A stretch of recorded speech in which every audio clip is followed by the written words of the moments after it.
Okay, so we have this little group of people that are really committed to working on themselves and, by extension on their whole environment, the people around them, the world around them. And I think, the work that you've done and your presence at this point, which is built from all your experience and understanding, gives you a feeling for, if you run right to the bottom line, because this show was kind of about the bigger picture, right? Not losing the details, but still understanding what they're pointing to. Because if you get to the root, then all the rest follows. So what would you say to these people who are already really caring about the kind of consciousness that you would encourage them to have? Anything you want to say? Well, I want to say to people that are already working on this cause, right, that are making the efforts to get the information out, that are fully aware of it, to be very careful about getting into a place of despair and overwhelm. Right. Because that can happen, very quickly. I mean, it can happen in a few minutes when you go on Facebook and see another post about, the Southwest Florida and the marine life dying, right? Mm-hmm. You can make a decision in a second of, that's it, forget it, I give up, we're all going to go to hell, and, there's nothing I can do. And making that decision in a split second really impacts the future of our country and your health. When you give up, when you fall into a state of despair, that dis-ease creates disease, right?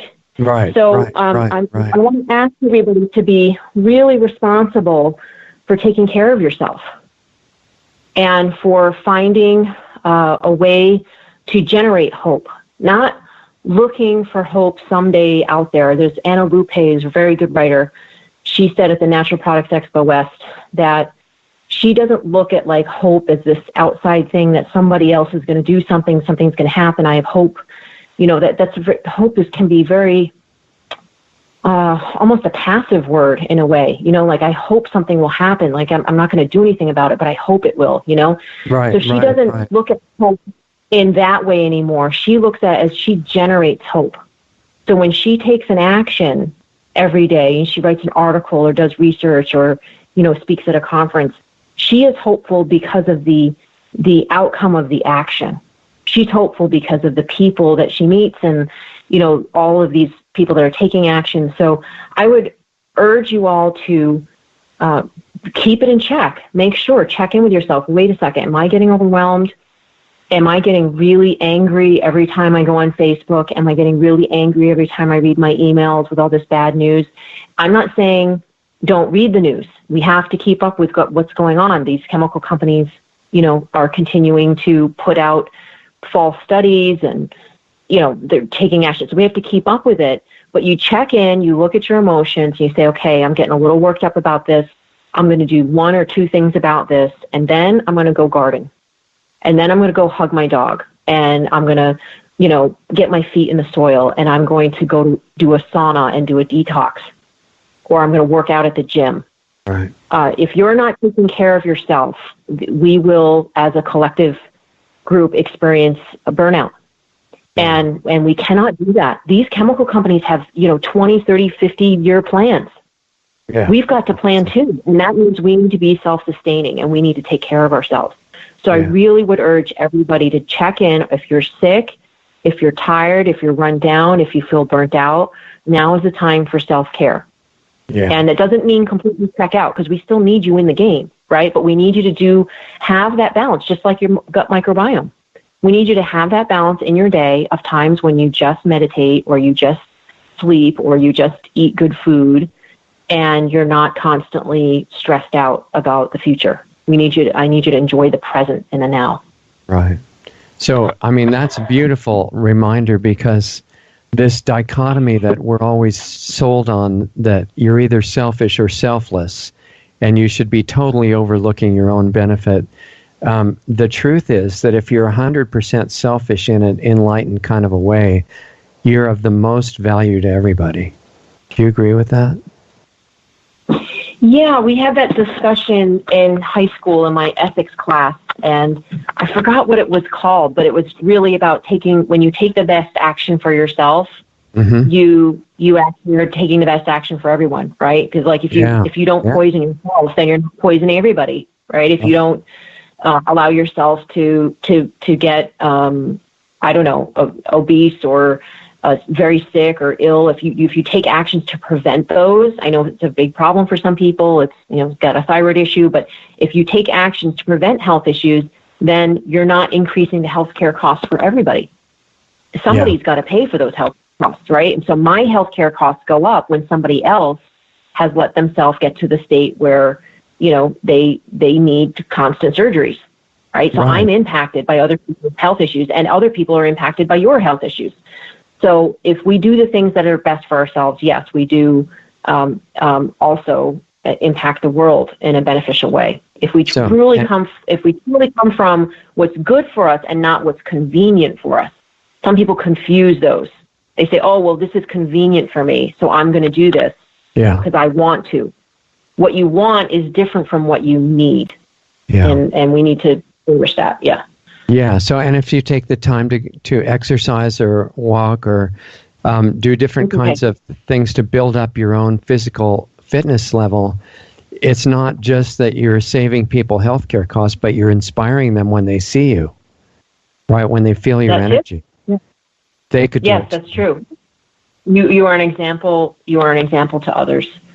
And it makes a wonderful difference. I was just talking to my friend last night who's in her 60s, and she gets up at 5:45. She rides a bike. She swims. She has a trainer. I'm like, wow, that is awesome. It makes you want to do it yourself.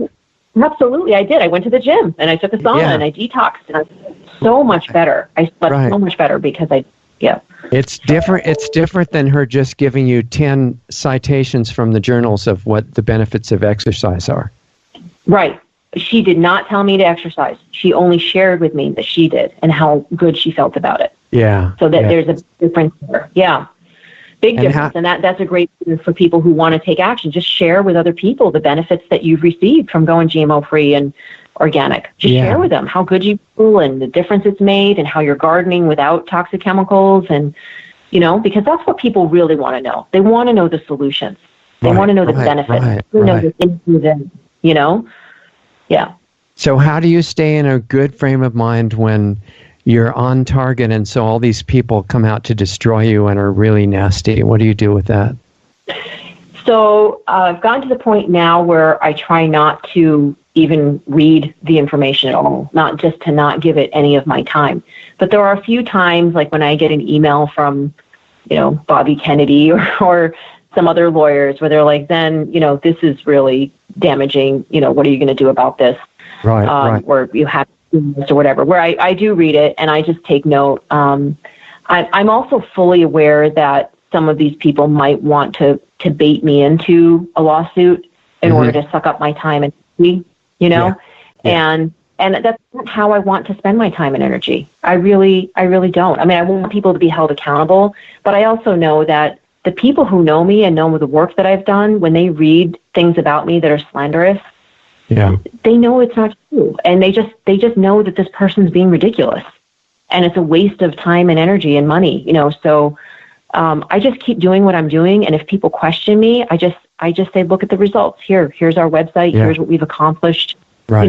Here's the sponsors. What else do you want to know? So you gotta keep yourself emotionally strong enough and supported inside, so that if some friend of yours shocks you by coming out with this complete hate energy because of what you're doing scares them, and wants to cut off relations with you or anything, and it really affects you, you've got to have emotional first aid things that will get you through that, right?